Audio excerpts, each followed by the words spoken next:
ನೋಡಿದ್ರಲ್ಲ, ಸೊ ಇದು ಮೂಡ್ಲಿ ಗಿಡ್ಡ ಅಂತ ಹೇಳ್ಬಿಟ್ಟು ಇಷ್ಟೊಂದು ಜನ ಫ್ಯಾನ್ಸ್ ಇವತ್ತು ಆಲ್ಮೋಸ್ಟ್ ಕಾಮಧೇನು ಕಣದಲ್ಲಿ ಇಷ್ಟೊಂದು ಕ್ರೇಜ್ ಎಲ್ಲ ಕ್ರಿಯೇಟ್ ಆಗಿ ಕಾರಣ ಗಿಡ್ಡ ಅಂತ ಹೇಳ್ಬಿಟ್ಟು. ಸೊ ಕುರಿನ ಇಲ್ಲಿ ಇವತ್ತು ಹಾಕ ಮುಂದೆ ಎಲ್ಲರಿಗೂ ಸರ್ಪ್ರೈಸ್. ಅಣ್ಣ ಕೊಂಡ ಕಣಕ್ಕೆ ಹಾಕ್ತಿರಣ್ಣ ಮರಿನ ನೋಡ್ಬೇಕು. ಸೊ ಯಾಕಂದ್ರೆ ಎಲ್ಲಾ ಚಾನಲ್ ನಾವು ಬರ್ತೈತಣ್ಣ ಕೊಂಡೂರ್ ಕಣಕ್ಕೆ ಮೂಡ್ಲಿ ಗಿಡ್ಡ ಎಂಟ್ರಿ ಐತೆ ಅಂತ ಹೇಳ್ಬಿಟ್ಟು ಅದಕ್ಕೋಸ್ಕರ ಕೇಳಿದಣ್ಣ ನಾನು. ಅಣ್ಣ ಕೊಂಡೂರ್ ಕಣಕ್ಕೆ ಹಾಕ್ಬೋಯ್ತಲ್ಲ ಡೈರೆಕ್ಟ್ ಆಗಂತ. ಅಣ್ಣ ಅಣ್ಣ ಫಸ್ಟ್ ರೌಂಡ್ ಅಲ್ಲಿ ಆಡ್ಸಿದ್ರಣ್ಣ, ಇಲ್ಲಿ ಫಸ್ಟ್ ರೌಂಡ್ ಆಯ್ತಣ್ಣ. ಅಣ್ಣ ಈಗ ನಿಮ್ಮ ಬಾಗಲಕೋಟೆ ಸೈಡಿಗೂ ನಮ್ಮ ದಾವಣಗೆರೆ ಸೈಡಿಗೂ ಕಣಕ್ಕೆ ಏನ್ ಡಿಫ್ರೆನ್ಸ್ ಐತಣ್ಣ? ನೀವು ಆಡಿಸ್ತಿರಲ್ಲ ಇಲ್ಲಿ ಬರ್ತಂದು. ಅಣ್ಣ ಓಕೆ ಓಕೆ.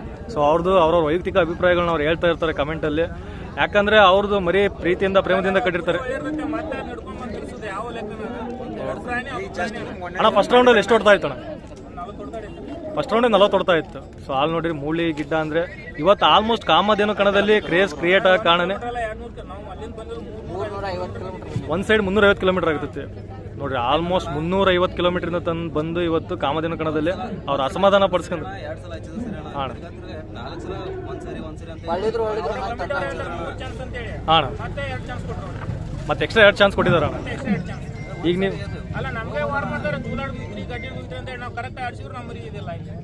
ಓಕೆ, ಯಾಕಂದ್ರೆ ಅಷ್ಟಷ್ಟು ದೂರದಿಂದ ಕಣಗಳು ಹಾಕಿ ಬಂದಿರ್ತಾರೆ, ಹೆಸರು ಮಾಡಿರೋ ಕೂಡ. ಯಾಕಂದ್ರೆ ನೀವು ಮೂಡ್ಲಿಗೆ ಗಿಡನ ಇಲ್ಲಿಂದ ಅಲ್ಲ, ನೀವು ಸುಮ್ಮನೆ ರೋಡ್ ಶೋ ತಗೊಂಡೋದ್ರು ಮಿನಿಮಮ್ 1 ಲಕ್ಷ ಜನ ಸೇರ್ತಾರೆ ಅಂತ ಫ್ಯಾನ್ಸ್ ಕ್ರೇಜ್ ಇರೋ ಕುರಿನ. ಸೊ ಅವ್ರು ಮರಿ ಓನರ್